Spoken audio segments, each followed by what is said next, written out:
Hello there, and welcome to a new build guide for Age of Wonders 4. So today I finally got you something for the Chosen Destroyers.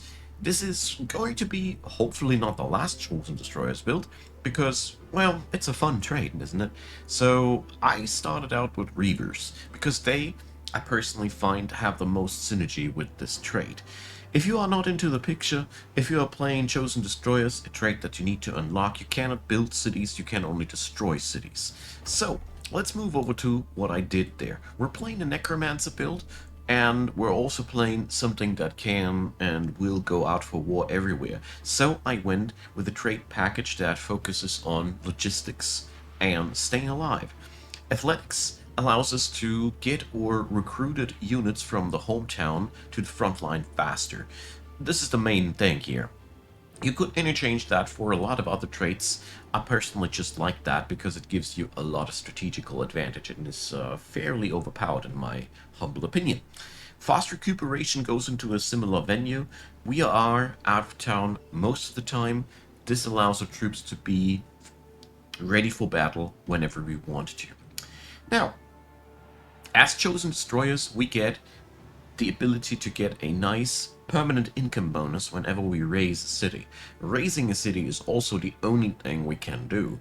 We are also very prone to be evil, which is in this regard actually a benefit because it makes it easier to be target of war here.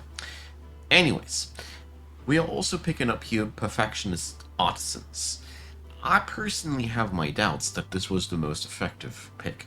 If you want to go for more of a power gaming approach, runesmiths is my personal recommendation because mana is one of our most limited resources, and being a necromancer means that we have to pay a lot of mana for our troops, and yeah, it just helps.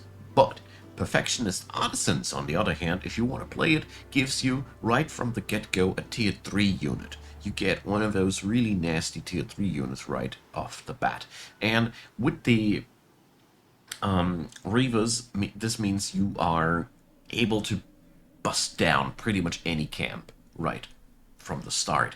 This is good, and the long run benefit here is that the extra city stability and gold income allows you to host really large armies. Whatever you pick up here, you can pick up whatever you want, because we are not bound to any affinity game here. I just picked this because I found it a funny trait for some big old city thing. Anyways, let's move over to our tomes. I built here a Materium Necromancer build, something that I did in the past in a comparable version already. We're starting out with Necromancy, which allows us to explode skeletons, reanimate skeletons to explode them, and obviously we also gain a nifty little nuke spell. Necrotize transforms the enemy also into a zombie that we can also explode, which is a pretty good trifecta of spells. We also gain Necromancers, which allow us to resurrect undead units, which will become more and more useful. We also can boost up our undead friends, which is also very, very useful. Necrotic magic inflicts decay via battle mages and supporters, and this is pretty nice because we have ample supply of these troops. Now, soul collection for the soul income. It is a pretty steep cost, but I still recommend doing it because, you know, souls are a valuable currency for our build. Also, the soul whale, if you can afford building one, it's a pretty cool thing. Like I said, we can't have too many souls, in my personal opinion at least. The other tier 1 to pick up, enchantment. Several reasons here, but the first up straightforward important reasons are Sundering Blades to soften up the enemy. This is really powerful, more powerful than it looks like. And Purging Arrows to get our ranged attackers a little bit of an extra oomph. Here again, this is something that looks quite unimpressive, but since we are running mage locks and cannons and skirmishes, we get to strip off positive status effects like crazy off of our enemies. And if they happen to be magic origin units, it's just a little bit of extra damage. But this status effect removal stays important through all stages of the game, and this is a powerful little thing. In combination with Sundering Blades, wonderful payoff.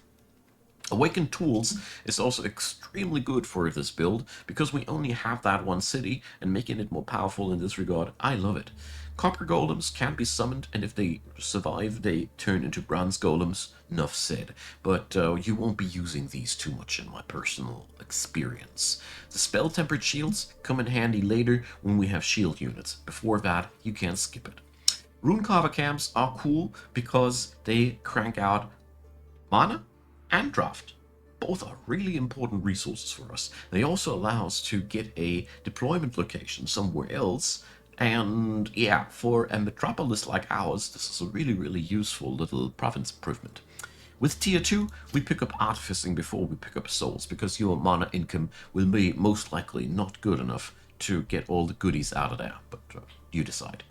Now, artificing gives all frontliners more critical hit, which is just something you like to have. Siege magic for more damage on your backliners. Simple stuff. Also allows you to bust down cities faster. This is so important for us because busting down cities is what gives us our income.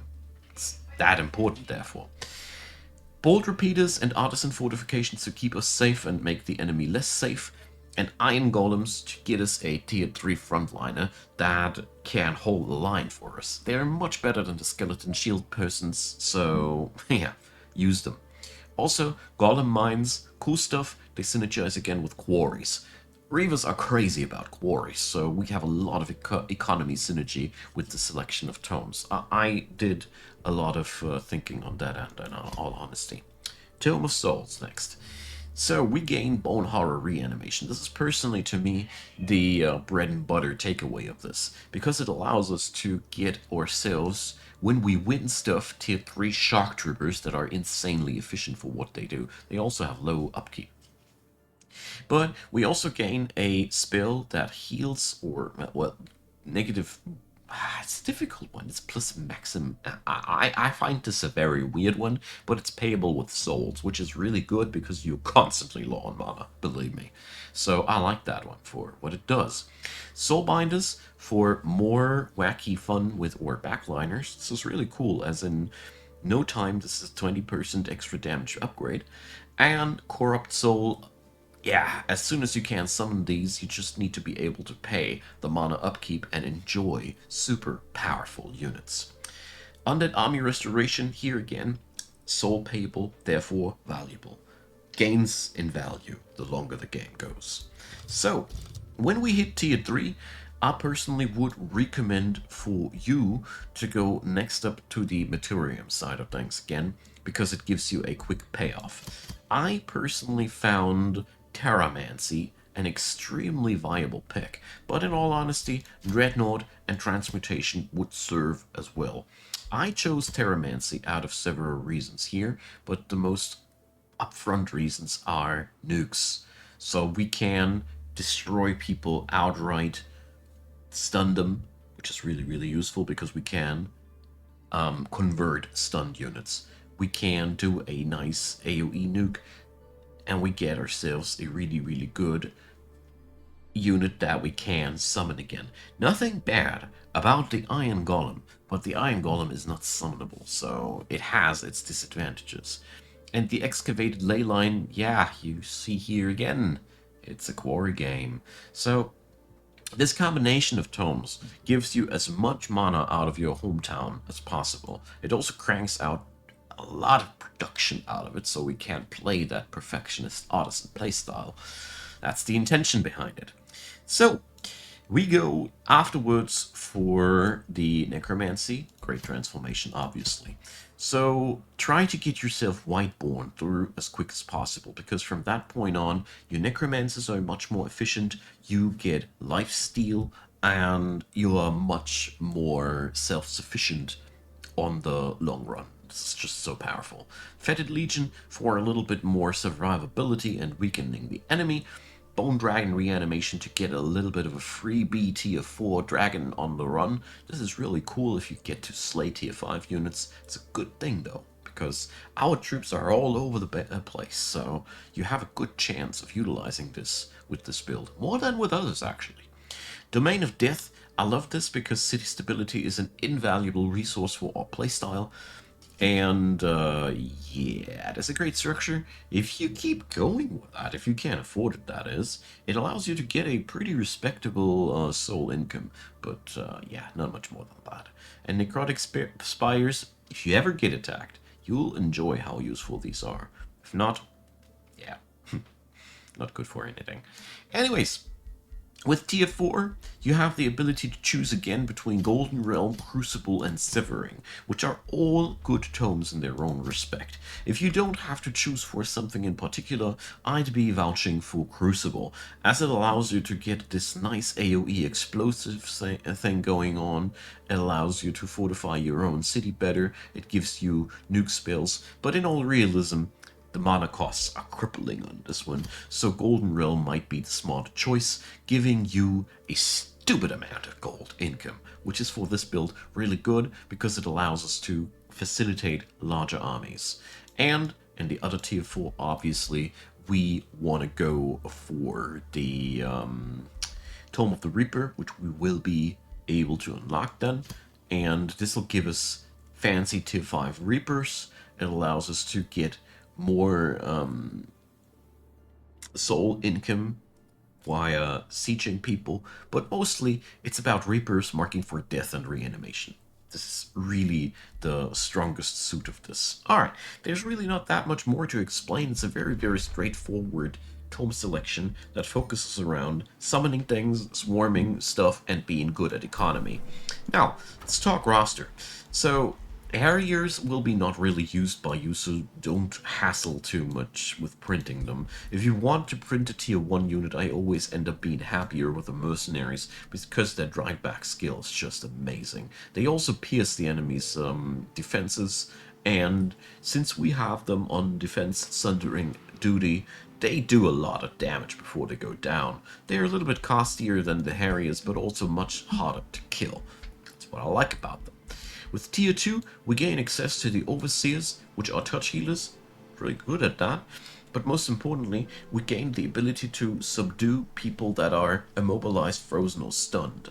This is very, very interesting because it allows us to cherry pick from the enemy side whatever we want when we get to immobilize them.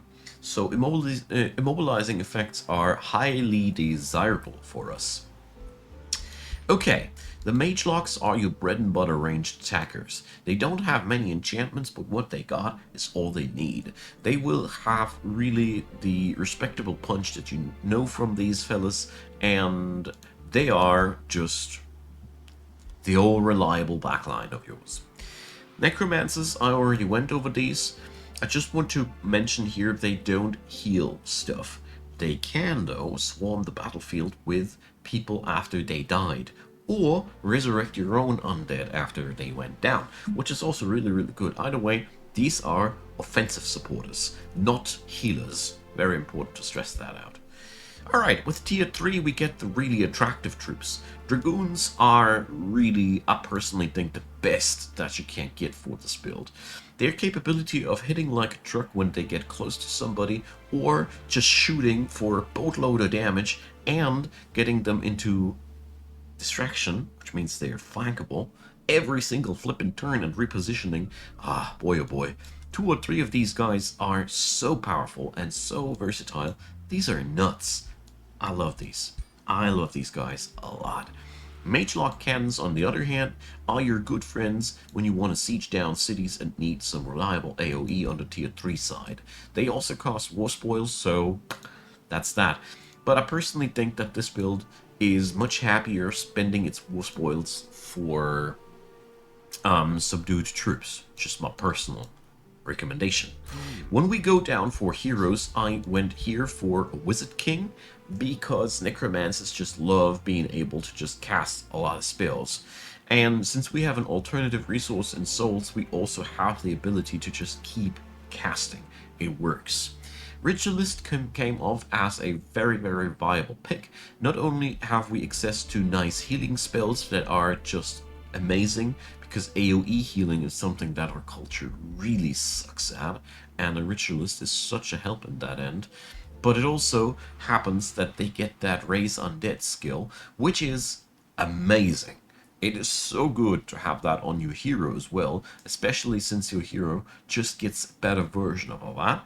Especially the Zombie Keeper trait gives you something that you can't cast Rotting Explosion on. Massive trait. Really, really cool. Personally, a big fan, by the way, of the Shadow Dedication traits because they give extra damage on flanking. Since we have such an easy way of distracting people with our Harriers, not Harriers, sorry, Dragoons, it's just powerful. But you can select, of course, whatever you want. For your other heroes, I found it to be extremely recommendable to aim for logistics training because at the end of the day, we don't have as much mana and gold to spend as other cultures. It's just because we have only one city. Our whole economy revolves around killing other cities to increase our income. Therefore, everything that makes our units cheaper is really, really valuable. I also loved to put up foraging training on top of the cultural trait that we already had. I love having rosters that are fully capable of fighting right from the get-go. And that's just the idea behind that. Hero-wise, I found it to be quite unimportant what you pick, besides ritualists being extremely useful.